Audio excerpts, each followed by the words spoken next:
ॐ अज्ञानतिमिरान्धस्य ज्ञानाञ्जनशलाकया चक्षुरुन्मिलितं येन तस्मै श्रीगुरवे नमः।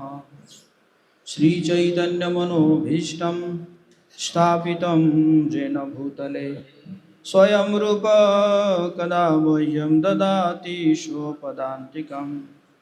वन्देऽहं श्रीगुरो श्रीयुतापदकमलं श्रीगुरून् वैष्णवांश्च श्रीरूपं साग्रजातं सगणरघुनाथान्वितं तं सजीवं साद्वैतं सावधूतं परिजनसहितं कृष्णचैतन्यदेवं श्रीराधा कृष्णपादान् सगणललिता श्रीविशाखान्वितांश्च। हे कृष्ण करुणा सिंधु दीनबंधु जगतपते गोपेश गोपिका कांत राधा कांत नमस्तुते। तप्त कांचन गौरांगी राधे वृंदावनेश्वरी वृषभानुसुते देवी प्रणमामि हरिप्रिये। वाञ्छाकल्पतरुभ्यश्च कृपा सिन्धुभ्येव च पतितानां पावनेभ्यो वैष्णवेभ्यो नमो नमः। जय श्री कृष्ण चैतन्य प्रभु नित्यानंद श्री अद्वैत गदाधर श्रीवासादि गौर भक्तवृंद। हरे कृष्णा कृष्णा कृष्णा हरे हरे, हरे राम राम राम हरे हरे।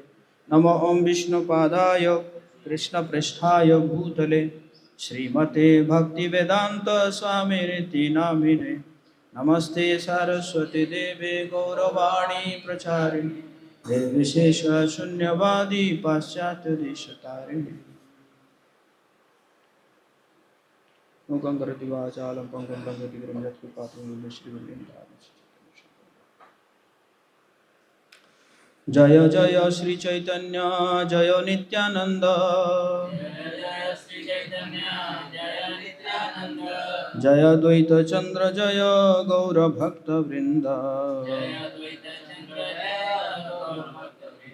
जय जय श्री चैतन्य जय नित्यानंद, जय द्वैत चंद्र जय गौर भक्त वृंद। जय जय श्री चैतन्य जय नित्यानंद, जय द्वैत चंद्र जय गौर भक्त वृंद। श्री चैतन्य भागवत शिला वृंदावन दास द्वारा रचित आज हम पाठ करेंगे और प्रातःकालीन कक्षा में आए हुए सभी भक्तों का हम हार्दिक स्वागत करते हैं। हरि बोल। कोनो पापी शास्त्र देखी लेहो नाही मने, एक अर्थे अन्य अर्थ करिया व्याखाने। चैतन्य चंद्रेर प्रिय विग्रह बोलाई, तान स्थाने अपराधे मोरे सबे ठाई। मूर्ति भेदे आपने हये न प्रभु दास, से सब लक्षण अवतारे प्रकाश। कई अन्य पापी लोग शास्त्रों में बलराम जी की लीलाओं को पढ़कर भी स्वीकारते नहीं हैं। वे शास्त्रों के एक मुख्य अर्थ को छोड़कर अन्य अर्थ का जो है बखान करते हैं। इसका इको कम कर देना। सेकंड चीज। हरे कृष्णा। ठीक है।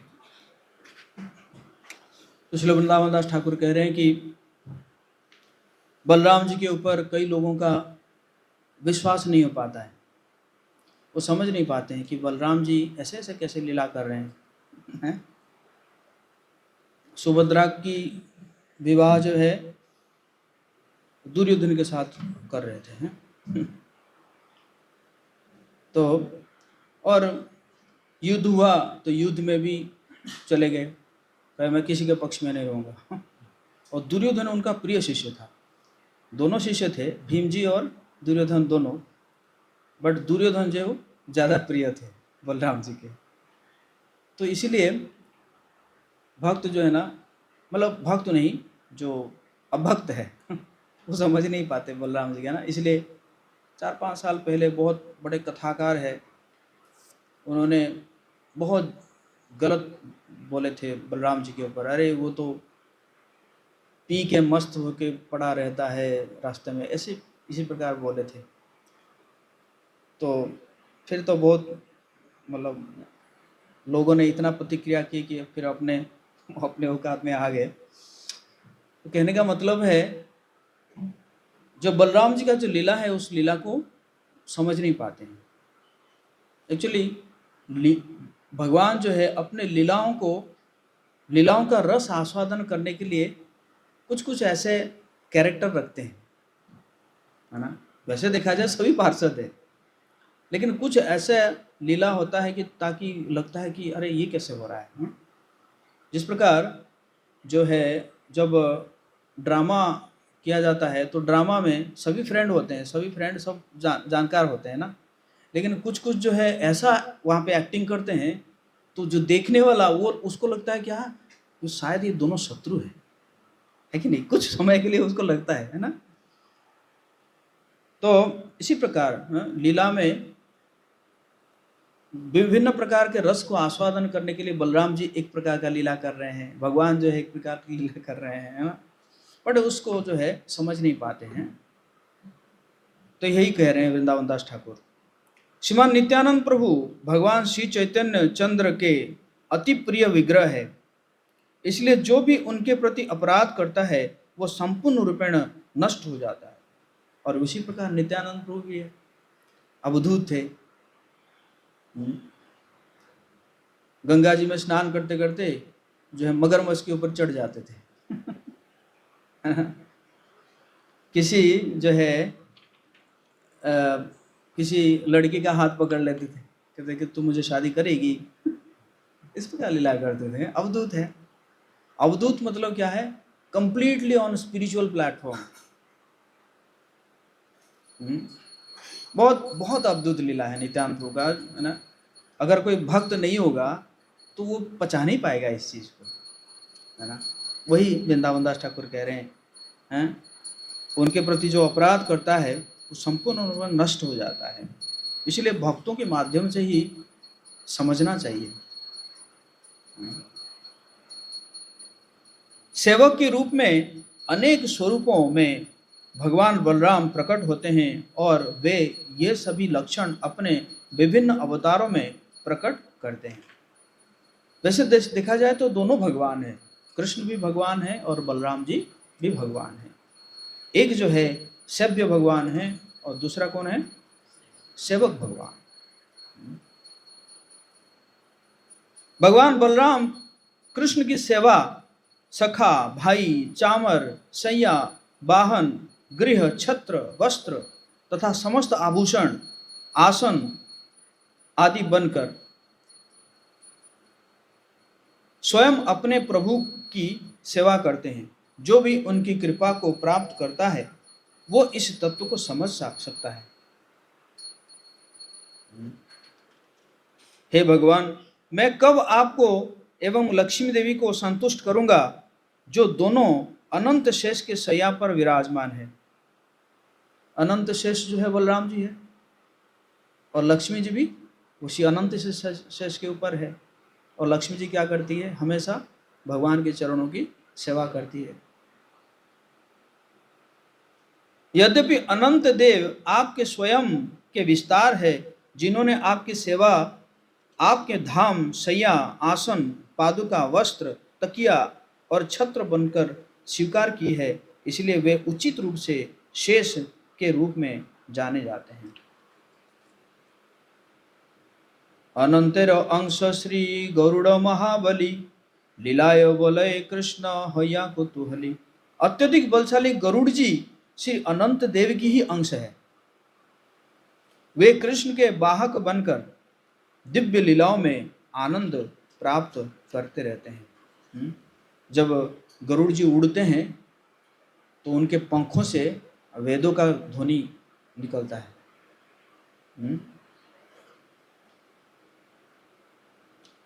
ब्रह्मा जी, शिव जी, चतुष्कुमार, व्यासदेव, सुखदेव गोस्वामी तथा देवर्षि नारद, ये सब भगवान के शुद्ध भक्त और शाश्वत सेवक है। इन सब भक्तों के द्वारा श्री अनंत देव यथोचित से पूजित है, जो भक्ति रस के आगार तथा सहस्र वदन युक्त है। वृंदावन दास ठाकुर एक्चुअली नित्यानंद प्रभु के शिष्य है ना, इसलिए अभी जो है उनके अंदर वो अपने गुरु को जो है गुणगान करने का जो है अभी उस भावावेश में है। वो श्री अनंत देव परम भगवान के प्रथम विस्तार है और समस्त सिद्धियों के स्वामी है। एक ही समय में भगवान के सेवक वैष्णव है। उनके महिमा का कोई अंत नहीं है, उन्हें कोई नहीं जान सकता।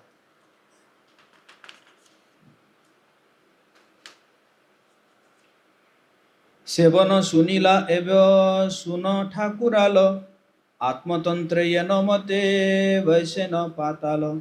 हे श्रोतागणों, अभी तक मैंने श्री अनंत देव की प्रभावात्मक भगवत सेवा की महिमा को सुनाया है। अब उनकी ऐश्वर्यमय लीला का श्रवण कीजिए कि वे कैसे पाताल लोक में भी अवस्थान करते हैं। देवर्षि नारद अपने हाथ में तंबुरु बीणा धारण करके सदैव ब्रह्मा जी के सभा में श्री अनंत देव की महिमा का गान करते रहते हैं। उन्होंने श्री अनंत देव के यशोगान में अनेकों श्लोकों का संकलन किया है। पूर्ण पुरुषोत्तम भगवान की दृष्टि फेरने से ही जगत की उत्पत्ति, स्थिति तथा प्रलय के कारण स्वरूप भौतिक प्रकृति के गुणों को अपने अपने कार्य में समर्थ कर देते हैं। परमात्मा अनंत तथा अनादि है और एक होते हुए भी अपने को नाना रूपों में प्रकट करते हैं। भला ऐसे परमेश्वर के कार्यों का को मानव समाज कैसे जान सकता है? महाविष्णु जो है बस एक दृष्टिपात करते हैं प्रकृति के ऊपर। जैसे प्रकृति के ऊपर दृष्टिपात करते हैं तो प्रकृति के अंदर अंदर जो है क्या होता है, चेतना आ जाता है।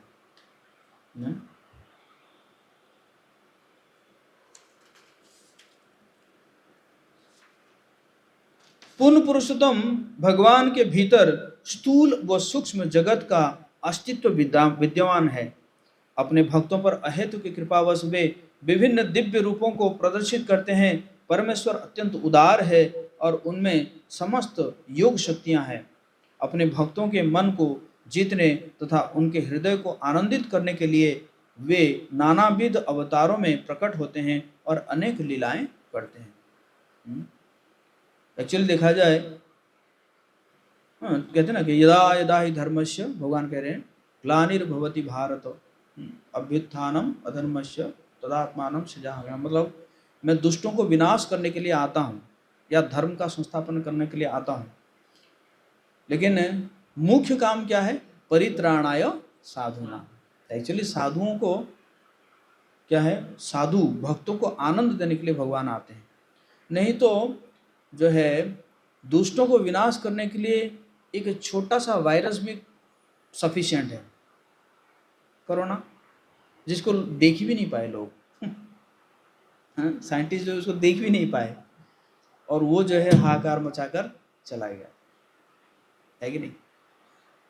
या धर्म संस्थापन करने के लिए तो प्रभुपाद जी जैसे भक्ति ही काफी है, पूरे पृथ्वी में जो है धर्म संस्थापन करके चले जाएंगे। लेकिन असली में भगवान क्यों आते हैं?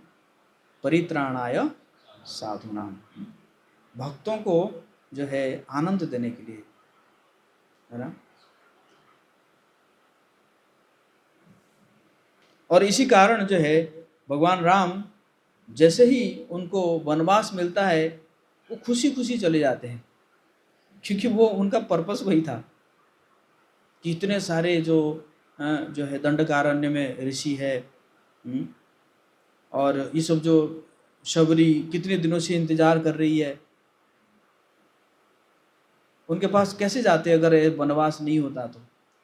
क्योंकि दशरथ महाराज, कौशल्या, ये सब जो है मासरू जग जाओ, ये सब जो है क्या है, ये सब तो जो है एक क्षण के लिए भी भगवान राम जी को जो है दूर रहना नहीं चाहते थे। एक क्षण के लिए भी इतना विरह महसूस करते थे।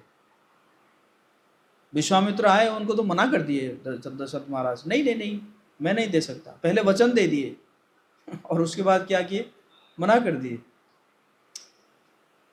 फिर वशिष्ठ जब उनको कन्विंस किए कि अरे ये लेकर जा रहे हैं, ये ना इनका शादी कराएंगे है कि नहीं, और इनका यश बढ़ाएंगे, इनको बहुत सारे अस्त्र देंगे, तब जाके दशरथ महाराज जो है वो छोड़ देते हैं ना।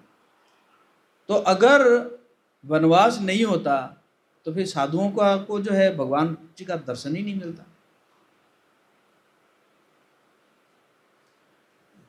यदि कोई आर्त अथवा पतित व्यक्ति भी प्रामाणिक गुरु से भगवान का पवित्र नाम सुनकर उसका जप करता है तो वो तुरंत पवित्र हो जाता है। यदि वो हंसी में अथवा अकस्मात भी भगवान नाम का जप करता है तो वो तथा जो उसे सुनता है वो समस्त पापों से मुक्त हो जाते हैं। अतः भौतिक बंधनों से छुटकारा चाहने वाला व्यक्ति भगवान शेष के नाम जप से कैसे कतरा सकता है, भला वो और किसकी शरण ग्रहण करे। एक बार दो भक्तों के बीच में थोड़ा विवाद हुआ। एक ने कहा कि जो जो राम हम जप रहे हैं, हरे कृष्णा कृष्णा कृष्णा हरे हरे, हरे राम राम राम हरे हरे, तो एक ने कहा कि ये जो है कौशल्यानंदन राम है। दूसरे ने कहा कि नहीं नहीं, ये जो है बलराम है। तो दोनों जो है चले गए प्रभुपाद जी के पास। प्रभुपाद जी को बोले प्रभुपाद जी देखिए, ये कह रहे हैं कि जो ये राम है वो कौशल्यानंदन है। तो यस ही इज राइट। फिर बोले नहीं प्रभु जी, प्रभुपाद जी ये देखिए, ये कह रहे हैं कि वो राम जो है बलराम है। प्रभुपाद जी बोले ही इज ऑल्सो राइट। है कि नहीं। तो उसमें राम और बलराम में कोई अंतर नहीं है। तो वो भक्तों के भाव के ऊपर, वो राम भी कौशल्यानंदन को भी मेडिटेट कर सकते हैं या बलराम जी को भी मेडिटेट कर सकते हैं, या नित्यानंद राम को भी मेडिटेट कर सकते हैं, है ना। उसमें कोई अंतर है नहीं।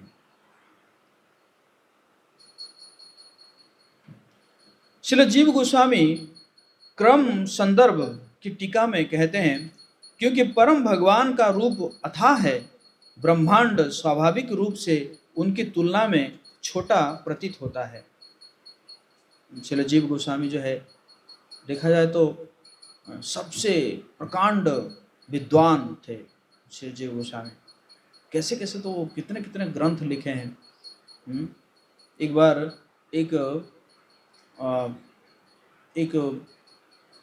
पंडित था, शायद उसका नाम क्या था, रूप नारायण जो है वो सब जगह में जीत चुका था। उस समय जो ये शास्त्रार्थ बहुत होते थे, और आजकल भी देखे होंगे आप लोग, अभी भी शास्त्रार्थ कुछ चल रहा है, राधा रानी को लेकर एकदम माहौल अभी गर्म है कि नहीं। तो उस समय बहुत शास्त्रार्थ होता था, और मतलब जीतने का वो था, मतलब शास्त्रार्थ करके जीतना है। तो रूप नारायण जो है वो वृंदावन में आए, उनको लगा, उनको वो सुनने को उनको मिला कि रूप गोस्वामी जो है वो बहुत बड़े जो है क्या है कि पंडित है यहाँ के। तो जाके बोले कि मैं आपसे के साथ शास्त्रार्थ करना चाहता हूँ, है ना। इस शास्त्रार्थ और एक चीज़ जो याद आ रहा है, उस समय बिहार के चीफ मिनिस्टर थे, नाम नहीं बताऊंगा, तो राधा गोविंद स्वामी महाराज को बुलाए थे घर में कथा करने के लिए। तो राधा गोविंद स्वामी महाराज गए उनके घर में कथा करने के लिए, बहुत लोग भी हुए रहे थे। तो वो कहे अरे ये तो हम तो भगवान के वंश के हैं, मतलब ऐसे बोले कि जैसे वही कृष्ण है। उसके बाद जब महाराज जी जब प्रवचन किए तो महाराज जी से कहते कहे कि कह रहे हैं कि भगवान कृष्ण कहते हैं ये जो पेट्रोलियम वगैरह जो प्रोडक्ट है ना, वो उनके मूत से निकला है।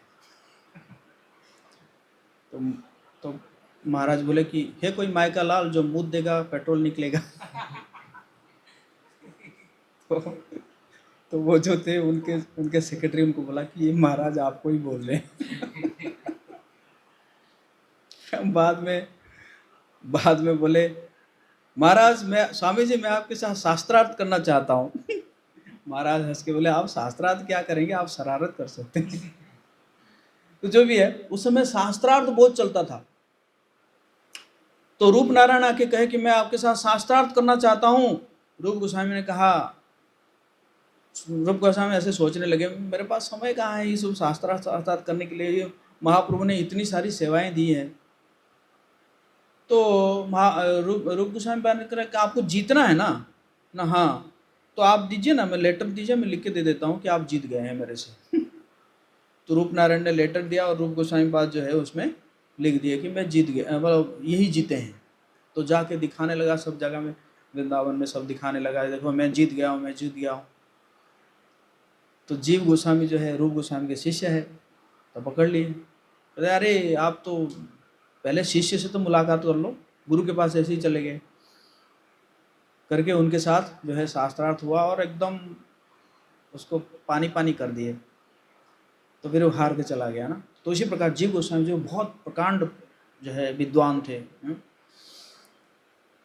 उन शक्तिमान भगवान अनंत देव के महान एवं यशस्वी गुणों का कोई परावार नहीं है। वास्तव में उनका शौर्य अनंत है। स्वयं आत्मनिर्भर होते हुए भी वे प्रत्येक वस्तु के आधार है। वे पाताल लोक में वास करते हैं और इस संपूर्ण ब्रह्मांड को धारण किए हुए रहते हैं।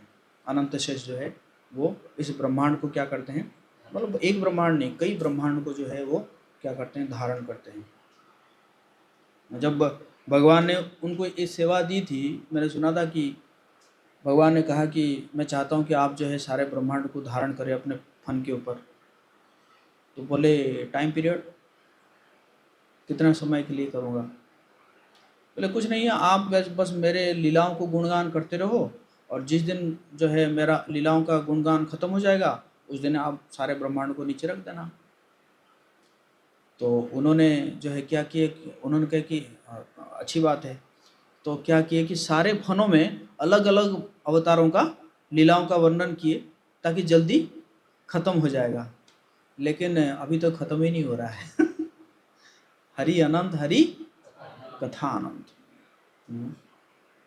क्योंकि भगवान का जो लीला जो है वो क्या है, अनलिमिटेड है। सिंधु भगवान श्री अनंत देव की दृष्टिपात से ही प्रकृति के तीन गुण आपस में मिल जाते हैं और सृष्टि, स्थिति एवं प्रलय को अपने उत्पन्न करते हैं। इन प्रकृति के तीन गुणों को प्राकट्य पुनः होता रहता है।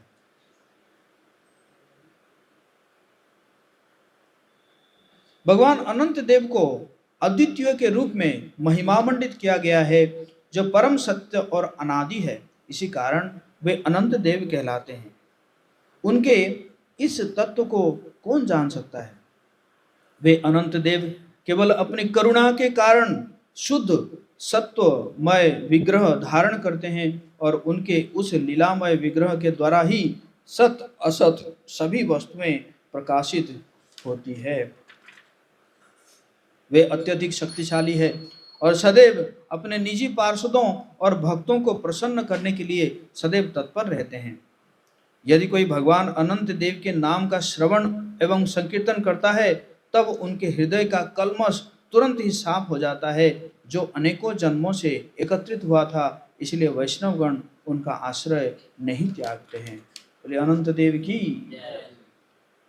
से सबई संसारेर गति नाही आर, अनंतेर नामे सर्व जीवेर उद्धार। श्री शेष के बिना इस संसार की कोई गति नहीं है। अनंत देव के नाम से ही सभी जीवों का उद्धार हो जाता है। श्री अनंत देव अपने सहस्र फनों में से एक फन के ऊपर संपूर्ण ब्रह्मांड, जो असंख्य गिरी, समुद्र और पृथ्वी से युक्त है, धारण किए हुए हैं। वे इतने विशाल और बलशाली है कि संपूर्ण ब्रह्मांड एक छोटे बिंदु के समान प्रतीत होता है। अतः वे यह भी नहीं जानते कि वो है कि नहीं। पूरा ब्रह्मांड जो है लगता है जैसे सरसों है ना, हमारे माथे के ऊपर अगर सरसों रहेगा पता चलेगा कि सरसों है करके। तो इसी प्रकार वो उनको कुछ पता नहीं चलता कि ब्रह्मांड है करके, हैं? अपने एक फण के ऊपर ब्रह्मांड को धारण करते हुए भी अनंत देव अपने सहस्र मुखों से निरंतर भगवान कृष्ण की महिमा का गान करते हैं, जो आदिदेव और महीधर के रूप में जाने जाते हैं। यद्यपि प्रभु अनंत देव निरंतर भगवान कृष्ण की महिमा का गान अपने सहस्र मुखों द्वारा अनंत समय से गान कर रहे हैं, फिर भी श्री कृष्ण के यश का अंत नहीं है। दोनों ही अत्यंत बलवान हैं और किसी की भी पराजय नहीं हो रही है, हैं? तो अनंत देव सोच रहे हैं कि एक समय में क्या करूं, मैं खत्म कर दूं लीलाओं को, लेकिन वो भी नहीं कर पा रहे हैं। तो कह रहे हैं कि दोनों ही, है ना, दोनों ही क्या है, जय, अत्यंत बलवान है। जय श्री जगन्नाथ बल श्री ब्रह्मांड की जय, गौर निताय की जय, राधा मदन मोहन की जय, सीताराम लक्ष्मण हनुमान की जय। आज तक भी श्री शेष अपने सहस्र मुखों से श्री चैतन्य देव की महिमा का गान कर रहे हैं, परंतु वे उनके यश का अंत नहीं कर पा रहे हैं। कि आरे रामो गोपाले बादो लागिया छे ब्रह्मा रुद्र सूर सिद्ध मुनीश्वर आनंदे देखी छे। अरे देखो, कृष्ण और बलराम में कितनी अद्भुत प्रतियोगिता है, जिसे ब्रह्मा, शिव, इंद्र और देवगण एवं सिद्ध सिद्ध मुनीश्वर आनंद से देख रहे हैं।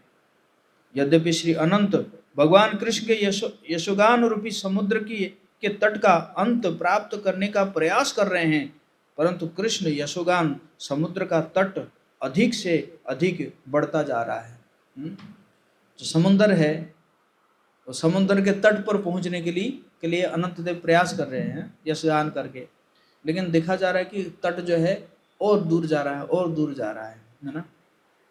इस प्रकार कई बार होता है ना, जैसे ट्रेन में आते हैं, ट्रेन लेट हो जाती है कब पहुंचेगी, है कि नहीं। न तो मैं और न तुमसे पहले उत्पन्न हुए मुनिगण ही सर्वशक्तिमान भगवान को भली भांति जानते हैं, अतः जो हमारे बाद उत्पन्न हुए हैं वे उनके विषय में क्या जानेंगे। यहाँ तक कि भगवान के प्रथम अवतार शेष भी, जो अपने एक सहस्र मुखों से भगवान के गुणों का वर्णन करते रहते हैं, ऐसे ज्ञान का अंत नहीं पा सके हैं। अत्यधिक शक्ति संपन्न भगवान अनंत देव आनंद पूर्वक जगत के पालन हेतु रसातल में निवास करते हैं। देवर्षि नारद ब्रह्मा जी की सभा में जाकर अपनी तुम्बरू वीणा पर श्री अनंत देव की गुण महिमा का गायन करते हैं। श्री अनंत देव की गुण महिमा कीर्तन सुनकर ब्रह्मादि मुनिगण प्रेम विह्वल हो जाते हैं। भगवान अनंत के गुण कीर्तन करने के कारण देवर्षि नारद सब लोकों में पूजे जाते हैं। देवर्षि नारद है, हमेशा कथा करते रहते हैं, है ना। कभी अनंत देव की कथा, कभी भगवान कृष्ण की कथा, है ना, कभी नारायण की कथा, हमेशा कथा चलता रहता है। बीणा बजाते हैं, कोई टीम भी नहीं है उनका, है कि नहीं। हम हमारे जैसे कथा करों के लिए तो टीम चाहिए, कोई टीम नहीं, बस बीणा पकड़ लिए, शुरू हो गए। श्री वृंदावन दास ठाकुर कहते हैं कि मैंने भगवान अनंत देव की महिमा का वर्णन किया है, कृपया ऐसे श्रीमान नित्यानंद प्रभु के प्रति अनुराग विकसित कीजिए। जो भी इस भव सागर से पार होना चाहता है और भक्ति रस के सागर में डूबना चाहता है, उनको निश्चित रूप से श्री नित्यानंद प्रभु का भजन करना चाहिए। निताई पद कमल कोटि चंद्र सुशीतल, जे छायाए जगत जुड़ा, जे छायाए जगत जुड़ा। निताई पद कमल, निताई पद कमल जो है नित्यानंद प्रभु के जो पद कमल है, कोटि चंद्र सुशीतल, जो भौतिक इच्छा की अग्नि से जो जल रहा है हृदय, तो निताई पद कमल क्या करेगा, कोटि चंद्र, है ना, को क्या कर देगा, सुशीतल, कूल कूल कर देगा हार्ट को।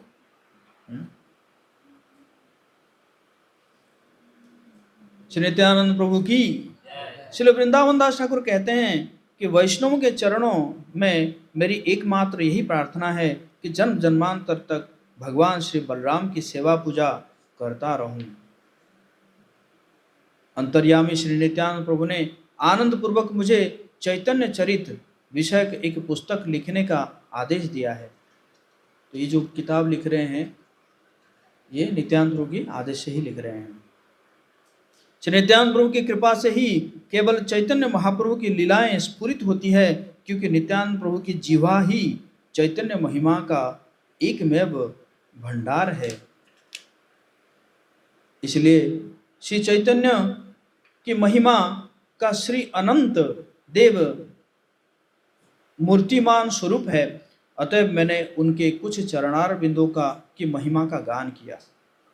चैतन्य चंद्रेर पुण्य श्रवण चरित भक्त प्रसादे से स्फुरे जानी निश्चित। वेद गुह्य चैतन्य चरित्र किवा जाने, ताई लिखे यहाँ सुनी आछे भक्त स्थाने। श्री चैतन्य चंद्र का चरित्र श्रवण अत्यंत पुण्यप्रद एवं मंगलमय है, परंतु ये निश्चित रूप से जानना चाहिए कि यह महिमा केवल भगवत भक्तों की कृपा से ही स्फुरित होती है। जिस प्रकार ब्रह्मा जी की कृपा से वाल्मीकि के हृदय में रामायण जो है क्या हुआ, स्फुरित हुआ। और चैतन्य महाप्रभु की कृपा से श्रील जयदेव गोस्वामी उनके हृदय में गीत गोविंद स्फुरित हुआ है कि नहीं। तो इसी प्रकार भक्तों की कृपा से ही भगवान का लीला क्या होता है, हृदय में स्फुरित होता है। और क्या कह रहे हैं, श्री चैतन्य चंद्र का चरित्र श्रवण अत्यंत पुण्यप्रद और मंगलमय है। गौरांगेर मधुर लीला जारो कर्णे प्रवेशिला, हृदय निर्मल भेल तार, हृदय निर्मल भेल तार। गौरांग महाप्रभु की जो मधुर लीलाएं हैं, जिसके कान में प्रवेश करता है उसका हृदय क्या हो जाता है, माखन निर्मल है? मल हट जाता है। वेदों गुह्य चैतन्य चरित्र किवा जाने। वेदों को भी गुह्य ऐसे चैतन्य चरित्र को कौन जान सकता है। अतः मैं उसी को लिखूंगा जो भी मैंने भक्तों के मुख से सुना। तो गुह्य छन्न अवतार इसलिए कहा था चैतन्य महाप्रभु को। जब हालांकि महाप्रभु के बारे में क्या है कि सभी शास्त्रों में लिखा गया था, वायु पुराण में लिखा हुआ है, चैतन्य ये भागवतम में लिखा हुआ है कि नहीं। तो सब जगह में लिखा हुआ है, लेकिन किसी को समझ में नहीं आ रहा था कि कौन है, किनके बारे में लिखा हुआ है। जब महाप्रभु चले गए तब जाके जो है वो क्या हुआ, मैनिफेस्ट हुआ, स्फुरित हुआ, प्रकट हुआ। तो इसी प्रकार चैतन्य महाप्रभु का जो अवतार है वो बड़ा गुह्य अवतार है, छन्न अवतार है। इसलिए आप देखेंगे महाप्रभु के बारे में ज़्यादा लोग नहीं जानते हैं, है ना। इसी के कारण मैंने ये शोभा यात्रा रखा है ना। और मेरी इच्छा है कि ये शोभा यात्रा जो है हर जगह में हो, है कि नहीं, हर जगह में हो, ताकि चैतन्य महाप्रभु के बारे में लोग जाने, उनको देखे, उनको दर्शन करे, है कि नहीं। अतः मैं उसी को लिखूंगा जो भी मैंने भक्तों के मुख से सुना है। तो वृंदावन दास ठाकुर कह रहे हैं कि ऐसा नहीं है कि मैं जो है कोई अपने मन से लिखूंगा, बल्कि जो मैंने सुना है, मैंने जो श्रवण किया है भक्तों के मुख से, वही मैं लिखूंगा। श्री चैतन्य के चरित्र का न मुझे आदि और अंत दिख रहा है। जिस प्रकार से वे मुझे शक्ति प्रदान कर रहे हैं वैसे ही लिख रहा हूँ। तो क्या कह रहे हैं, कह रहे हैं कि इसका ना आदि है ना अंत है। है कि नहीं? भगवान की लीलाएं हैं ऐसे है। तो मुझे तो कुछ दिख नहीं रहा है, लेकिन जैसे ही महाप्रभु जैसे जैसे हाँ मेरे अंदर जो है जो उसको स्फुरित करेंगे, प्रकट करेंगे, वैसे भी हाँ जो है मैं लिखूंगा, है ना। एक बार श्रील प्रभुपाद जी आप जानते हैं कि पहले जो एक होता था उसको बोलते थे ग्रामोफोन रिकॉर्ड करके एक था, हाँ। तो उसको क्या करते थे प्रभुपाद जी जो है उसको ना, आप लोग वो देखे हैं जो सो वायरलेस यूज करते हैं ना तो उसको ऐसे ऐसे दबाना पड़ता है ऐसे। आजकल भी व्हाट्सएप में आप कैसे करते हैं, व्हाट्सएप में जो है आपको ऐसे दबा के वॉइस रिकॉर्ड करके छोड़ना पड़ता था, तो उसी प्रकार जो था मशीन था। तो ऐसे दबाते थे और एक सेंटेंस रिकॉर्ड कर देते थे, एक सेंटेंस या दो सेंटेंस, फिर छोड़ देते थे। तो उसमें क्या होता था कि जितना सेंटेंस होगा ना उसका नंबर बढ़ जाता था, है ना। और भक्त लोग क्या करते थे उस रिकॉर्ड फिर को सुन के फिर क्या करते थे उसको ट्रांसक्राइब करते थे। तो एक समय में भक्तों ने देखा कि नंबर बढ़ नहीं रहा है। एक दिन गया, सोचे कि शायद प्रभुपाद जी टायर्ड होंगे, क्योंकि प्रभुपाद जी किस समय करते थे, रात को करते थे, है ना। 9 बजे से लगभग 12 बजे तक सोते थे और 12 बजे से सुबह 5 बजे तक ट्रांसक्राइब करते थे। तो सोचे होंगे प्रभुपाद जी शायद टायर्ड हुए होंगे, नहीं किए होंगे। ऐसे एक दिन गया, 2 दिन गया, 3 दिन गया, फिर प्रभुपाद जी को किसी ने पूछा कि मशीन खराब है क्या नहीं, तो उसका नंबर नहीं बढ़ रहा है। तो प्रभुपाद जी कहे मैं क्या करूं, कृष्ण आपको कुछ कह नहीं रहे हैं, मैं तैयार होकर बैठा रहता हूं बट कृष्ण कुछ कह नहीं रहे हैं, है ना। तो यहाँ से क्या प्रूव होता है कि जो भी प्रभुपाद जी ने लिखे हैं वो कौन कौन कौन लिखा है, भगवान ही लिखे हैं ना। भगवान ही वो जो ज्ञान को जो है उनके अंदर प्रकट करा रहे थे ना। तो इसलिए प्रभुपाद जी जो है खुद ही क्या करते थे, तो अपने लिखन को खुद ही पढ़ते थे, क्योंकि वो कहते थे कि ये मैंने नहीं लिखा हूँ बल्कि कौन लिखे हैं, भगवान ही लिखे हैं।